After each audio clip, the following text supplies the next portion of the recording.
Okay, we're on the east side of the garage, and right here, this is the fresh air induction vent for the condensing unit, which you'll see that video coming up here in a couple more videos. Probably should have done it at the same time, catching some spares.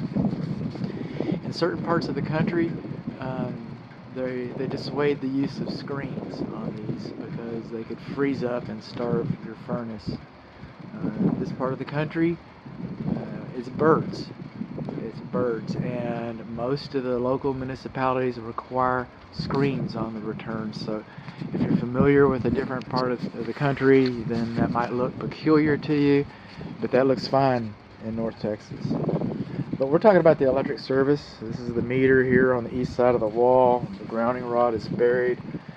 This is the main service disconnect, and it's a power below grade, and we do not have a slip fitting on this pipe. So when the building raises and lowers and the ground moves like it will, there's nothing to keep this from separating right there.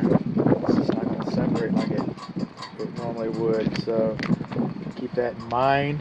I'm not sure about the reference on that. I'll look that up. Of course, you don't have to take my word. You get to ask the code inspector about that. There are people that don't mind you reaching out to them. Inside of here, you see these neoprene boots on L1 and L2. This is the only place they're required. And I'm going to bring that up in just a moment. So everything inside here looks pretty decent. It's pretty decent, except it's handwriting. It's handwriting. This is supposed to be printed. See where it says danger? That's printing. Hazardous voltage? That's printing. See service disconnect? Printing. This is handwriting. It's not supposed to be handwritten. I didn't make that up. I didn't wake up this morning and say, you know, what can you do to really just upset everybody today? I said, you know what? I think I'm going to make up something about the circuit breakers needing to be printed instead of handwritten. I didn't do that. I didn't make that rule up. It's a code. It's also the manufacturer's installation instructions.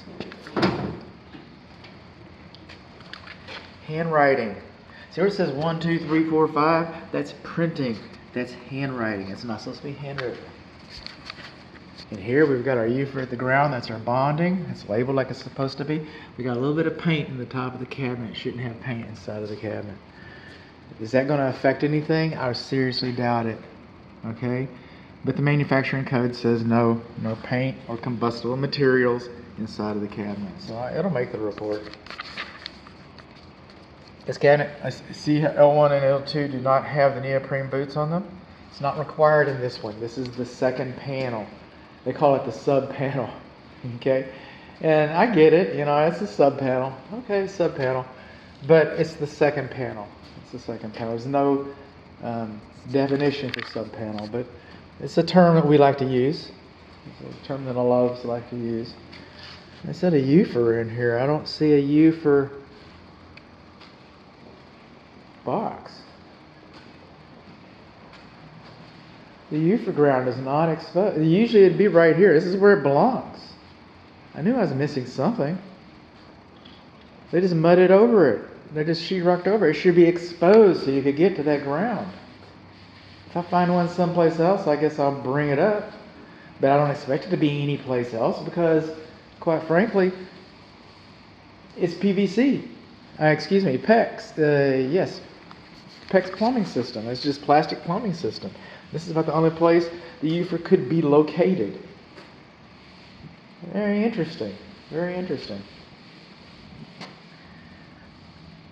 So, but this is the second panel. We do not require the neoprene covers. It's nice and flush, no big gaps. I like that. We didn't use sheetrock screws. I like that. I like that. So what do we learn? We learned that we do not have a slip fitting for the electric power supply conduit over here.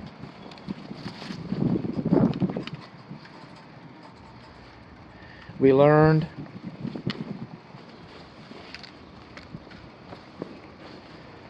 that we've got a little bit of dirt dust, combustible debris, and paint inside the secondary panel.